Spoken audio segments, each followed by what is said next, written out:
សារៈអាយុវណ្ណៈសុខៈពលៈអូនទាំងឡាយគួរប្រកាន់វត្តធម៌ចូលចម្រើនតាមព្រះឡាយដល់លោកអ្នកជាសាធិបរិបទប្រិយទាំងអស់ដែលបានចូលរួម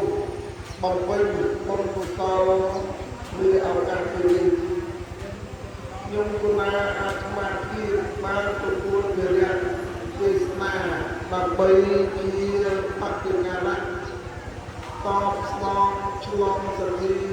បុត្រីបុត្រាបុត្រីតាប្រសាបកាទាំងអស់នៃលោកឧបាសកតយូដែលបានធ្វើការកិរិយាលះលោកនេះទៅកាន់បរិលោកខាងនេះកាលពីថ្ងៃទី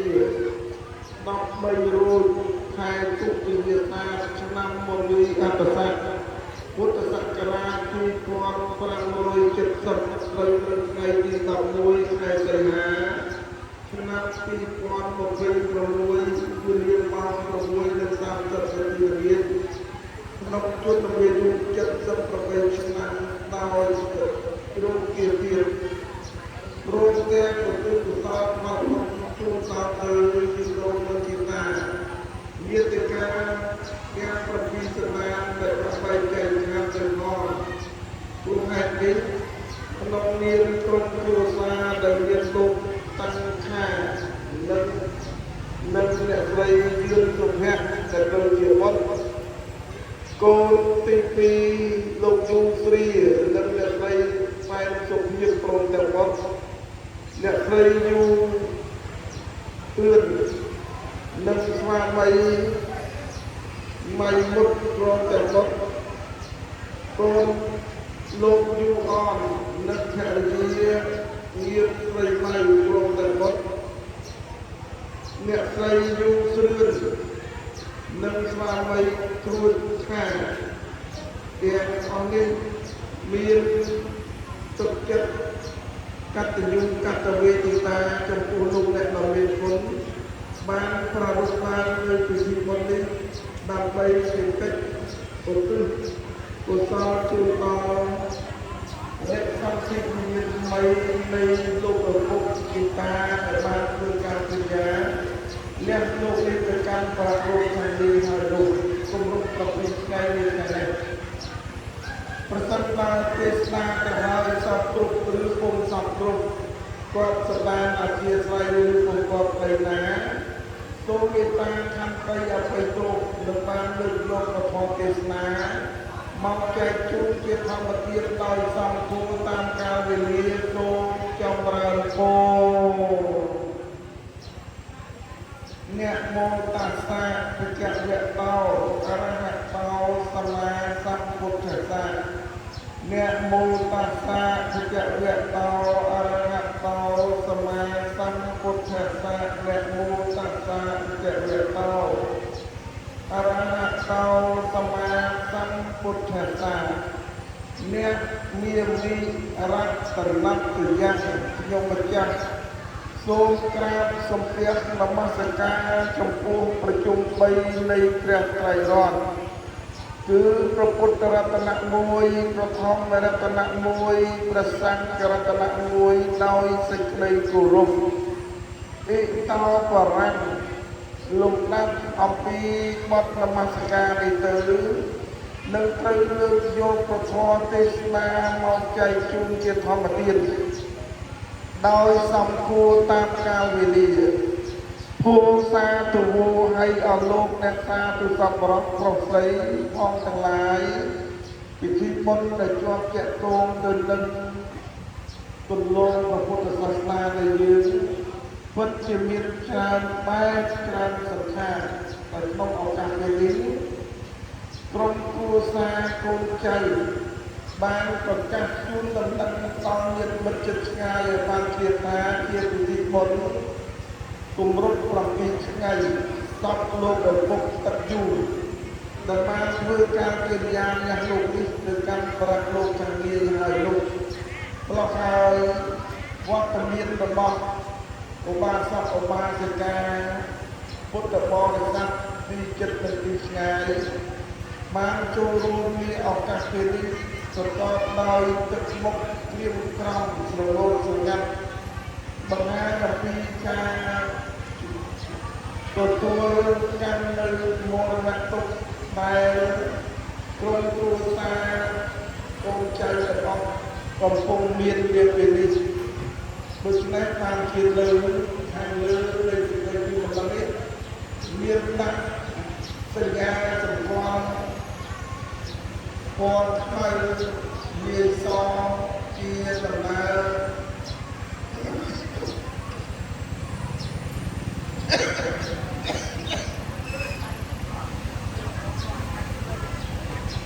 នៃការប្រែប្រួលអាយុជីវិតសង្ខារដែលមានការវិនិយោគប្រកបវិជ្ជាដោយជានៅអក្សរថារូបបច្ចៈនៃការទុកខាងអនត្តាជាដើមនេះញាតិញោមជាសាធុសង្ឃរបស់ព្រះសង្ឃរាយគ្រប់រូបមានការទាំងអស់ដែលកើតមកក្នុងលោកកសលនេះរមែងតែគួរមិនមានความប្រកបវិជ្ជាពោពេញដោយសេចក្តីសុខតង្វល់ក្នុងដំណើរជីវិត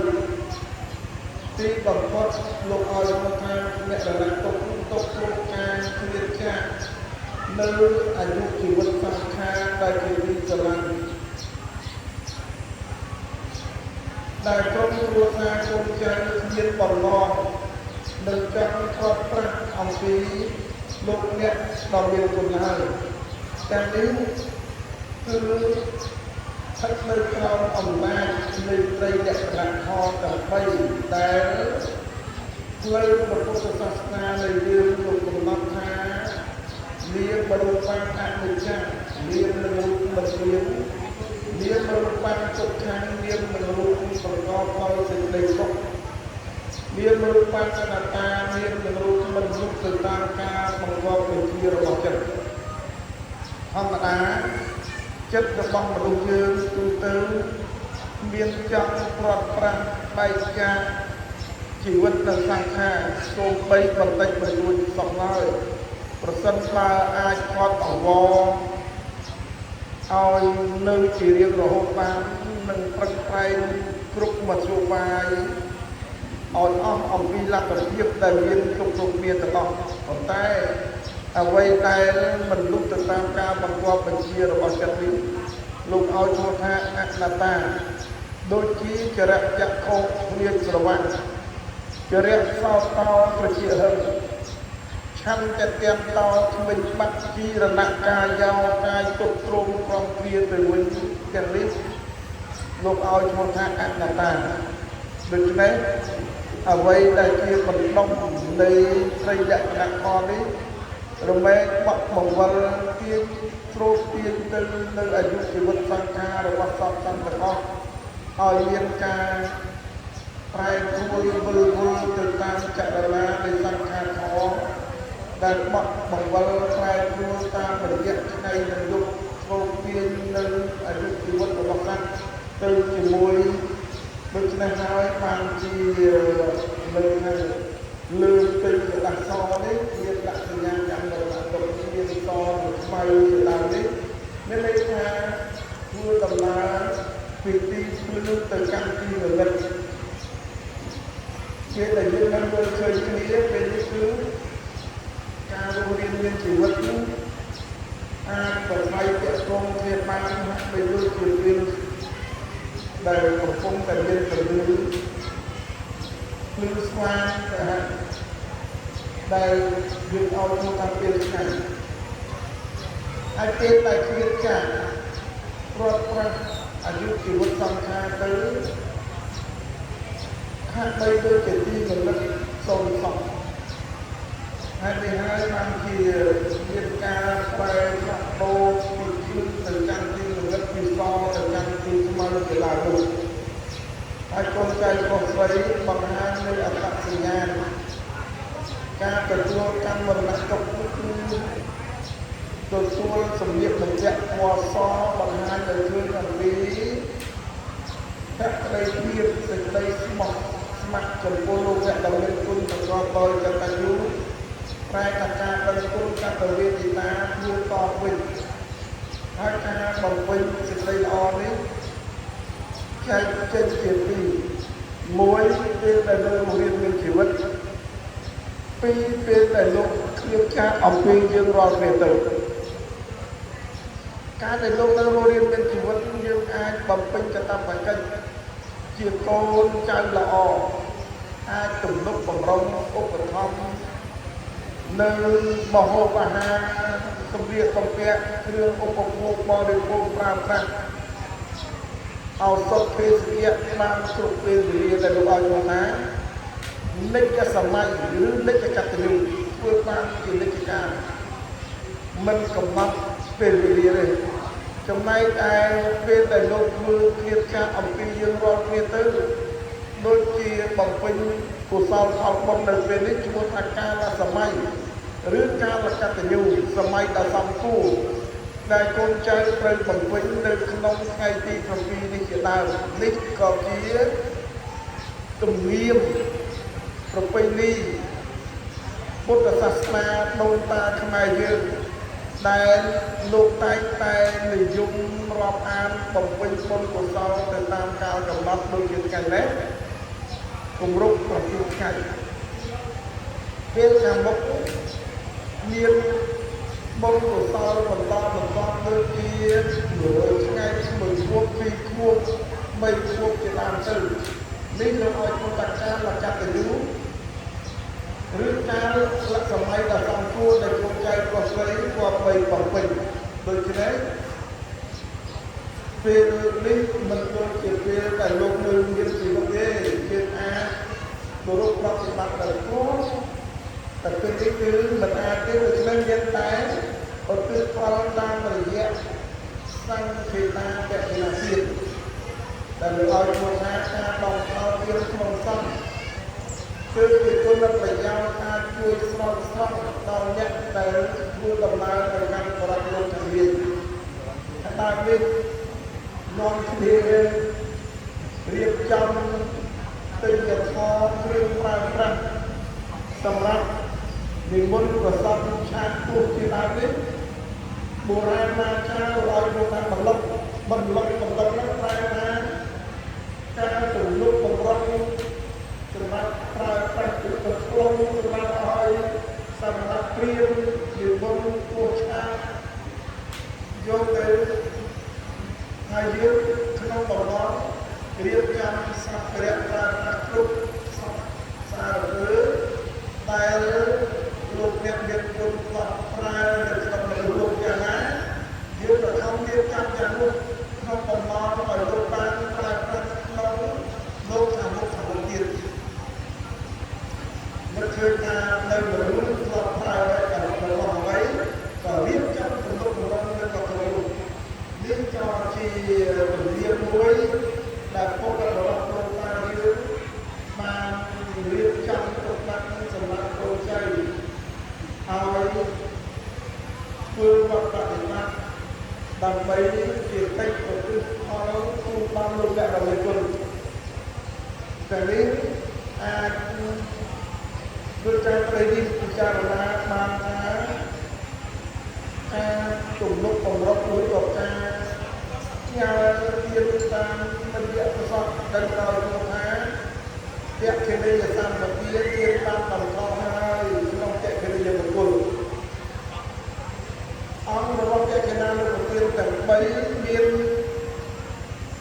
អត្តនោអនុមោទនាអ្នកដែលចែកខាងទៅហើយរងចាំទទួលនៅកុសលផលបុណ្យអំពីកូនចៅដែលជាអង្គទី2លោកឲ្យមកថាទានចាំនៅពិសេសអ្នកយើងទាំងអស់គ្នាហ្នឹងមានចិត្តតាំងទៅនៅពុទ្ធកុសលនេះក្នុងគណៈដែលមនិកាកៈដែលជាពុញ្ញខេតជាស្រែបុណ្យលោកបានទទួលតាមរយៈការឲ្យនឹងការទទួលនេះប្រកបដោយសេចក្តីស្មោះសរចិត្តចង់ចំពោះលោកដែលមានគុណនោះមិនមែនញ៉ាំផលនេះឲ្យសម្រាប់ដល់លោកអ្នកដែលមានគុណរបស់អង្គយើងដែលឲ្យពុទ្ធថា សាច់ជាតាតេកណាទៀតការតម្រូវទៀតដល់ល្អក្នុងសង្ឃដូច្នេះការទំនុកបំរុងក្នុងសង្ឃកិច្ចនេះមិនខុសប្លែកអ្វីនឹងការតម្កល់ឬក៏ផ្ញើទុកនៅវត្ថុទាំងឡាយក្នុងធនាគារក្នុងបច្ចុប្បន្នយើងនេះយើងមានធនាគារទទួលបញ្ញាប្រកាសឬក៏ទ្រព្យសម្បត្តិចំណែកឯធនាគារក្នុងលោកខាងមុខមានតែសង្ឃធនាគារនេះឯងដែលញាតិញោមត្រូវតម្កល់ផ្ញើទុកសម្រាប់ប្រើប្រាស់ក្នុងលោកខាងមុខផងហើយសម្រាប់ជាគុណប្រយោជន៍ដល់លោកអ្នកដែលមានគុណរបស់យើងដែលធ្វើការកិរិយាយ៉ាងលោកនេះទៅចាំប្រាក់លោកខាងនេះហើយរបស់នោះនេះគ្រាន់តែធ្វើសេចក្តីប្រៀបធៀបឲ្យឃើញអំពីការទទួលការផ្ញើទៅវិញទៅមកសម័យឥឡូវនេះកាន់តែយើងណាស់យើងដូចជាការវាប្រកាសចំណាយចាយនេះអីមែនទេស្ទើរតែមានហើយទៅស្គាល់ថាគេវាគេបង្វឹកតាមបេតកលតាមធនាគារកុកដែលយើងប្រើប្រាស់ឬក៏មានសេវាកម្មផ្ញើតាមក្រុមហ៊ុនផ្សេងដូចជាធនាគារវិញដូចជាក្រុមហ៊ុនបរិយាលំឆានវិញឥឡូវសប្តាហ៍នេះក្រុមហ៊ុនទទួលបញ្ញានាំដឹកនាំសម្ភារៈលោកទៅដល់គោលដៅនេះសម្រាប់នេះក្នុងបច្ចុប្បន្ននេះចំណែកឯក្នុងបរិយាលោកការដែលយើងធ្វើទៀន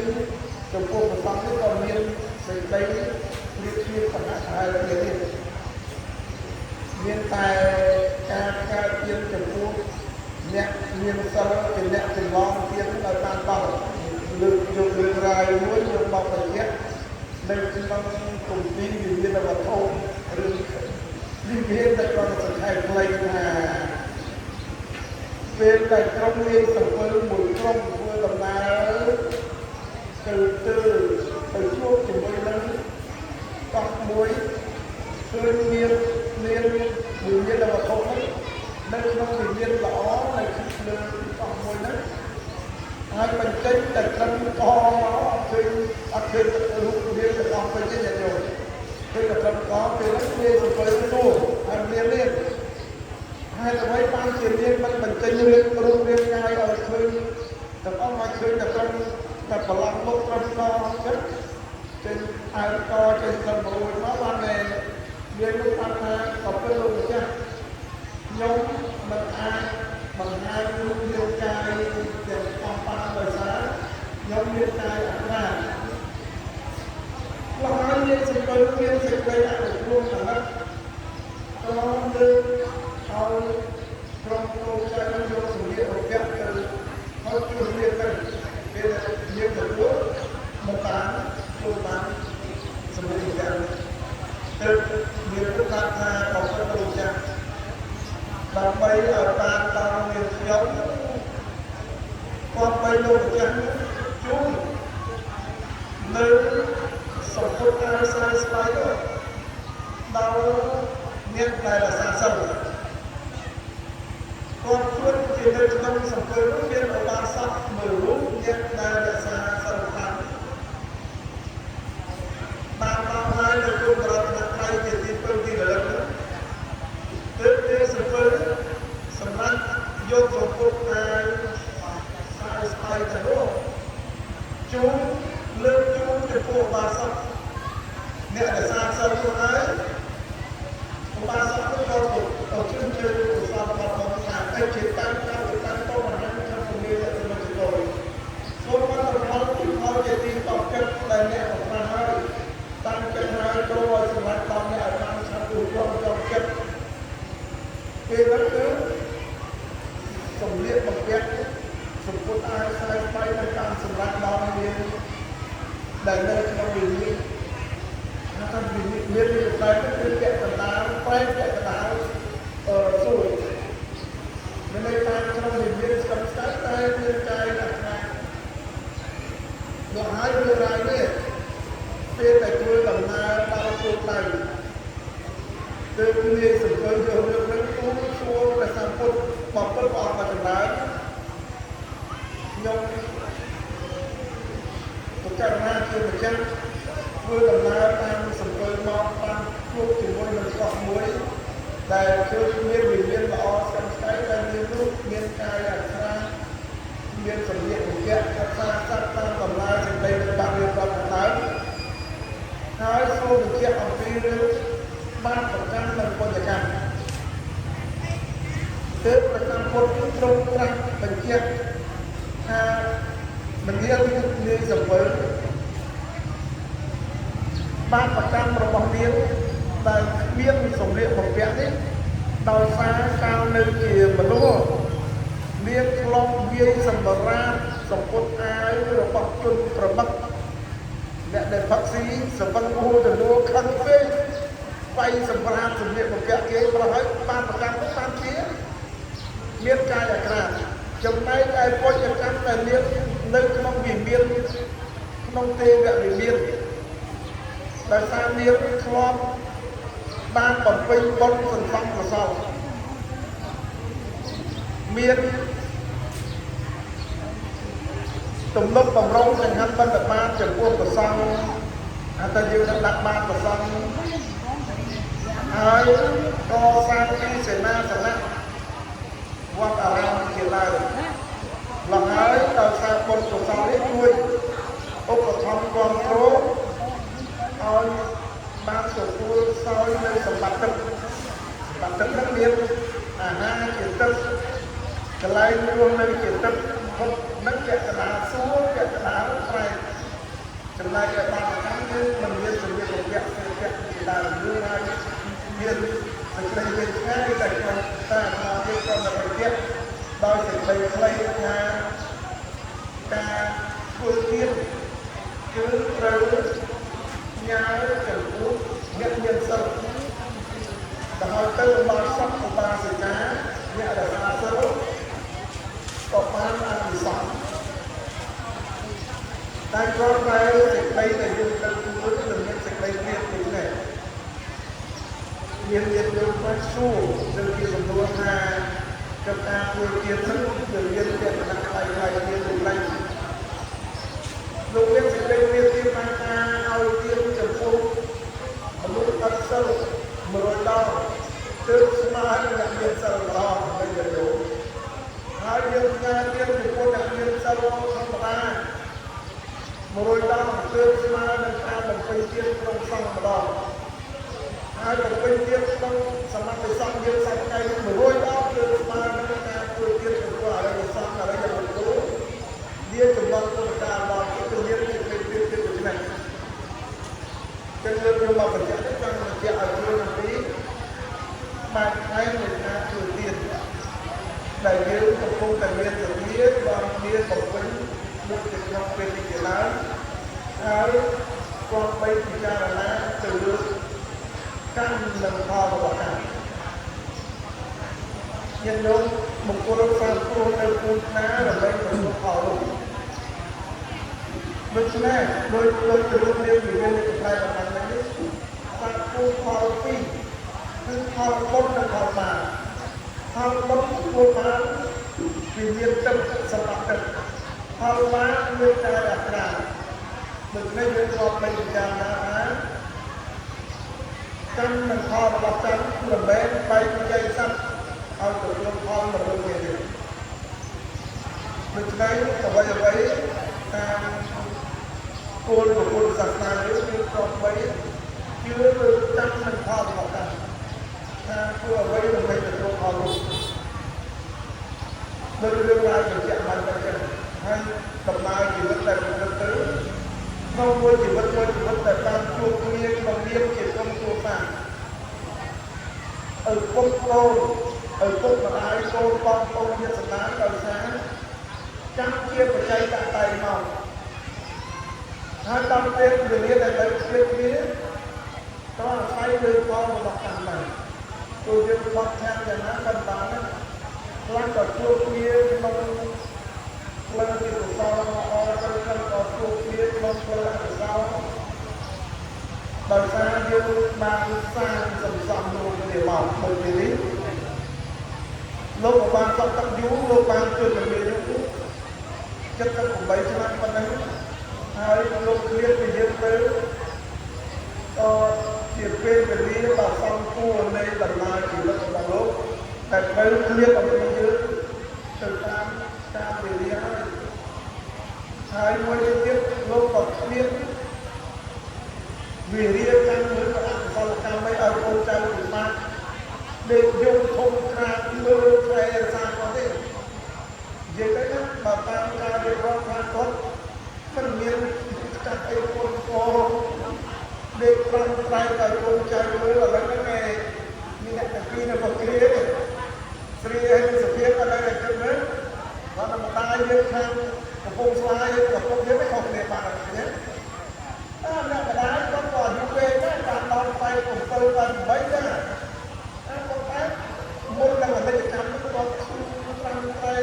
កក្រៃយូរខែយូរឆ្នាំអានោះខលវិស័យវាខុសគ្នាចឹងហើយដល់ស្រីឯងពិចារណាទៅដូចនេះពុកខ្ញុំណាមិនក៏លឿនហ្នឹងគាត់នៅដើរទៅខោធម្មតាហើយគាត់ព្រៀបនេះគោលការណ៍បើយើងគិតយើងក៏មិនអត់ចិត្តទេប៉ុន្តែបើយើងពិចារណាថាគាត់មានវិរិយកម្មមានបាបកម្មនេះเป็นកូនចៅទេមិនឲ្យអ្នកឯងថែរក្សាគូអាចទៅបានលោកវិញអត់ទេអាហ្នឹងនិយាយយើងគិតទៅតាមផ្លូវខុសវិញទេយើង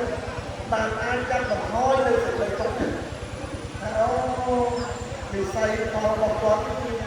ត្រូវគ្លៀនយើងទៅគ្លៀនតែប៉ុណ្ណឹងដូចចាប្រមាត់វាមកដល់ហើយហើយគ្រប់ចាក់មិនចង់ដល់ពេលវេលាប៉ុន្តែបើយើងពិចារណាទៅថាគាត់យើងបានប្រកាន់ពេលនៅកូនចៅនេះហើយគ្រប់ទៅយើងទៅក្បាលយើងនៅក្នុងនោះគឺថាមិនយើងគ្រប់គ្នាទៅជាចាំគាត់មកមិនទៅគាត់ត្រូវតែជាយកអកម្មនឹងនិយាយឲ្យអស់មុននឹងគ្លៀនគ្នាទៅណាប៉ុន្តែគាត់តែយើងពិចារណាអញ្ចឹងថាដំណើរជីវិតទៅដល់ឆ្នាំលើសពី74ឆ្នាំកន្លងឡើងទៅហើយសុទ្ធតែជាតួបុណ្យតួកុសលហើយអាយុខៃរបស់មនុស្សសត្វវាសម័យពុទ្ធកាលមនុស្សយើងមានអាយុ100ឆ្នាំ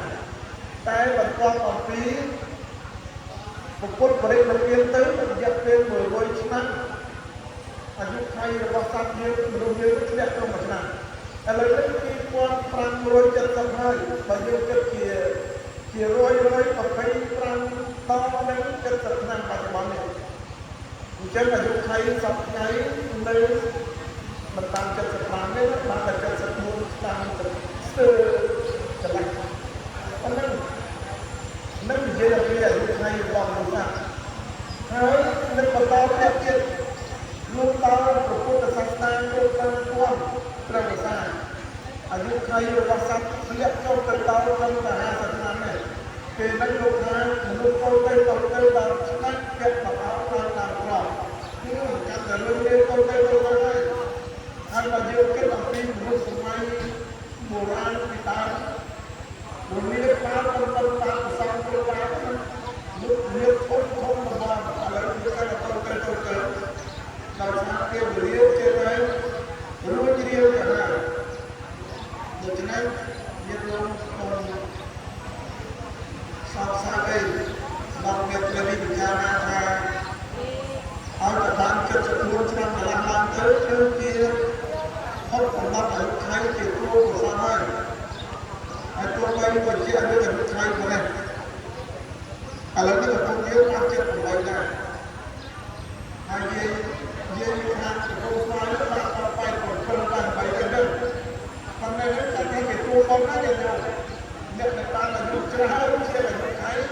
លោកចាត់ថាជាគ្រូប្រសាផលបុណ្យហើយប៉ុន្តែគាត់ថាខ្លះក៏ធ្វើយូរស្រាប់តែតែកូនចៅមើលតែគាត់ក៏ឆាប់ចឹងគាត់អត់មានតែជាពាក់ដាក់ទៅជាមួយយើងទេមានតែយើងទៅជាពាក់គាត់ ព្រោះយើងនេះឈាមសាច់ស្បែកតែស្បែកកើតជារូបរាងកាយដោយសារលោកពុកទាំងឡាយអ្នកផ្ដល់តម្លៃអញ្ចឹងហើយពេលដែលគាត់គ្មានយើងទៅវិញគាត់មិនឲ្យលោកបានយើងត្រូវតែចាក់គាត់ចេះកាលនេះមើលប៉ុននេះដើម្បីប្រតិបត្តិតាមគ្រប់លោកគាត់មករឿងសំមួយទេសំមកអត់ទេកុំយកពាក្យថាសំគុណសំមួយទេយើងបើតគាត់ទៅណារឿងថាឲ្យសំមួយទៅមួយទេមានតែប្រសាទគុណទេតែអង្គគ្រប់ទេសនាគ្រប់ទៅមានតែលោកនៅខាងផ្លៃនោះបើផ្លឹកផ្នែកយកអភិធម្មទាំង7យកទៅទេសនាដើម្បីស្រោចស្រង់ព្រះកន្លង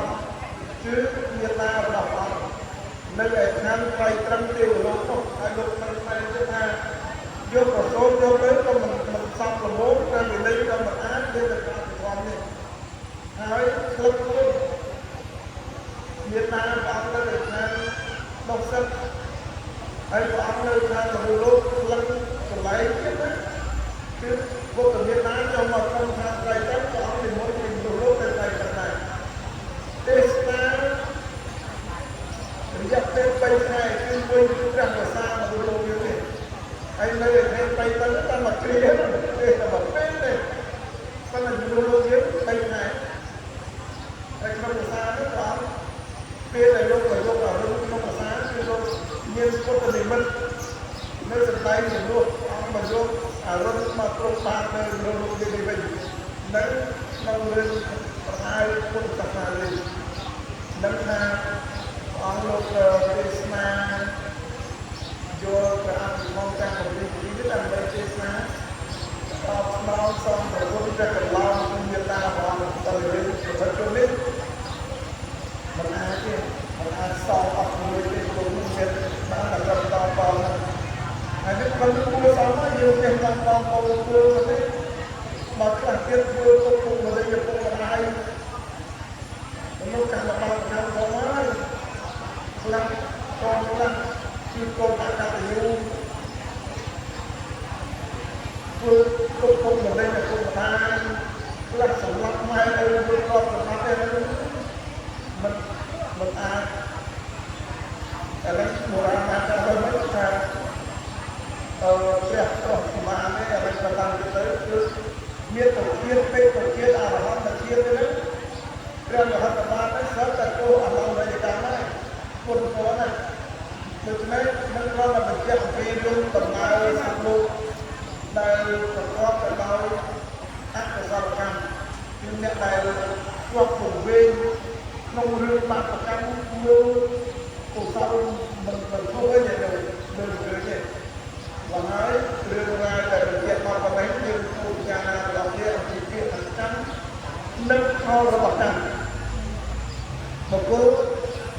សាងសន្សំនៅផលណាដើម្បីទទួលផលនោះដូច្នេះសរុបសេចក្តីមកវិញនៅក្នុងពុទ្ធសាសនាយើងលោកបញ្ជាក់ទុកមកអំពីកម្មនេះកម្មធំមានពីរមួយបញ្ញត្តិកម្មពីរចេតនាកម្មបញ្ញត្តិកម្មលោកទទួលយកវិន័យបញ្ញត្តិដែលប្រកបក្នុងកំណត់ទុកមានកថេរកម្មមានឧបករណ៍កម្មមានឧបសគ្គពាកម្មមានបវរណកម្មមានអធិរកម្មហ្នឹងជាកម្មក្នុងរបស់វិន័យមានពិធីប្រមូលមានការប្រវត្តិណាចេញភាសាកថាទៅទៀតទេពួកអត់សោះទេចំណែកឯផ្នែកចេតនាកម្មគឺទង្វើដែលសម្រាប់តាមផ្លូវចិត្តដឹកយកកុសលបង្កប់គ្រោងមួយយើងកំពុងធ្វើនៅពេលនេះក្នុងចេតនាកម្មលោកចែកចេញជា3មួយអនុវត្តកម្មទង្វើធ្វើដើម្បីចម្រើនសុខភាពទី2ជីវិតមហកម្មការធ្វើដើម្បីចម្លងអាយុជីវិតក្នុងការចម្លងអាយុសង្ខារបង្ការទុកចំណែកទី3ទៀតអនុប្រតិបត្តិកម្មទង្វើដែលធ្វើប្រកបដោយអនុរូប ចំពោះលោកអ្នកមានគុណដូចជាយើងធ្វើតេកណានឹងទៀតនឹងគ្រូថាដល់អនុជាកម្មណាដែលយើងកំពុងធ្វើនេះបងចឹងយកសេចក្តីមកថាកម្មក្នុងពុទ្ធសាសនាយើងដែលក្នុងកំណត់ទុកមកនោះគឺកម្មធំមានទីគឺកញ្ញាកម្មនិងទីកញ្ញាកម្មបើក្នុងទីកញ្ញាកម្មនេះតែជា3ទៅតាមរយៈចឹងតែនៅអាចចាត់ក្នុងអនុជាកម្មណាគឺយើងតែកញ្ញានឹងមានសេចក្តីអនុគ្រោះចំពោះសាមណគ្រាព្រឹកកៈមូបានសពបានសកាមានលិខិតស្កាយគឺទានបរិច្ចាគទាំងអស់រួមជាមួយនឹងចេតនាវិជាដែលគឺការចាត់តាមក្នុងអនុជាកម្មការពិស្ដាររៀបរាប់បបរៃដូចជាលំបាកលំងសំគួរហើយញាតិញោមដើម្បីពិចារណាឲ្យរឿង7ថ្ងៃនេះគឺតើដល់តាមប្រការរៀបចំយើងលោកថាថ្ងៃទាំង7ជាទីចាត់ពីលោកនៃដំណើរជីវិតសង្ខាររបស់សត្វទាំងអស់បានជាលោកបង្កើតឲ្យមានពិធីនេះឡើងដើម្បីជាការប្រមូលកុសលផលបុណ្យទៅទិសជូនដល់មានបានការប្រកបពីវិញ្ញាណនៃអ្នកបច្ច័យខាងទៅដូចថ្ងៃនេះគឺលោកតាអរឡាសក់ទឹកយូរសូមកុសលផលបុណ្យដែលកើតឡើងអំពីតេតិណាលោកប្រទានគុណបុត្រ7ថ្ងៃនេះតែកូនចៅអស្ដីបានបំពេញជួយឧបត្ថម្ភគ្រប់គ្រងនិងបានការបរិសន្ធិវិញ្ញាណថ្មីរបស់លោកឲ្យបានទៅកាន់ទីសុខទីចម្រើនបើសិនជាលោកសុខហើយក៏រឹងរឹកទៅសុខទៀតទៅតាមបំផុតសតិដោយប្រការណាមួយនោះដោយអំណាចបុណ្យកុសលដែលកើតឡើងអំពីធម្មជាតិនិងអវិជ្ជភាពនៅក្នុងថ្ងៃទី7សូមជួយឧបត្ថម្ភគ្រប់គ្រងឲ្យលោកបានទៅកាន់ទីសុខទីចម្រើនសំតាមបំណងប្រាថ្នាដែលកូនចៅក៏ទើបទៅជួបទៅនៅពេលនេះហើយក៏សូមលើកកុសលផលបុណ្យនេះក៏ទើបជួបដល់ទៅពុទ្ធការីជនដែលបាក់បែកចែកខាងអំពីលោកនេះទៅកាន់ប្រាលោកនិយាយកន្លងមកមានជីវនទេតាមានទេតាសាសាវហិតមិត្តសម្លាញ់ទៅឲ្យគាត់គ្នាទាំងពុទ្ធសម្លាញ់ដល់សង្សាររបស់នោះក៏សូមតាមទទួលអានិសង្ឃបុណ្យដែលកើតឡើងនៅពេលនេះសំតាមបំណងដែលចូលចៅទៅជួយទៅខំចុះហើយក៏សូមសោកស្ដាយកុសលផលបុណ្យនេះដល់ទៅទេវតាទាំងពីរពួកមានសមត្ថភាពទេវតាកើតដល់សន្និបាតឧបបត្តិទេវទេវតាកើតដល់បុណ្យសូមទទួលអនុមោទនាកុសលផលបុណ្យរួមគ្នារួចហើយកំពុងកំណាំសូមជួយអនុវារសាពិសារទឹកដីសម្លេងតាមទៀនមួយដែលរឿងដោយញោមញាតដែលផលផ្សាយចំណាយពេលវេលាមកចូលរួមបំពេញបុណ្យកុសលតាំងពីថ្ងៃដែលលោកអនិច្ចកម្មរហូតដល់គម្រប់7ថ្ងៃនេះសូមតាមសម្បត្តិអ្នកសម្បត្តិផលកុសលផលបុណ្យសំតាមបំណងផលផ្ដល់ទៅការតតាប្រសិនបើជាអស់លោកទាំងឡាយមានបំណងតតាយ៉ាងណាដែលមិនអាចដឹកដល់សូមបានសម្រាប់សំខាន់បំណងប្រាថ្នាបំពេញគ្នាទៅជាប្រការដល់ទៅឡើយតាមយ៉ាងធម្មទីសមាទៅទៅតាមរបស់ទេសនាដែលបានគោរពមកកលវងសំគូរតាមការវិនិច្ឆ័យទៅឯងទេវ៉ា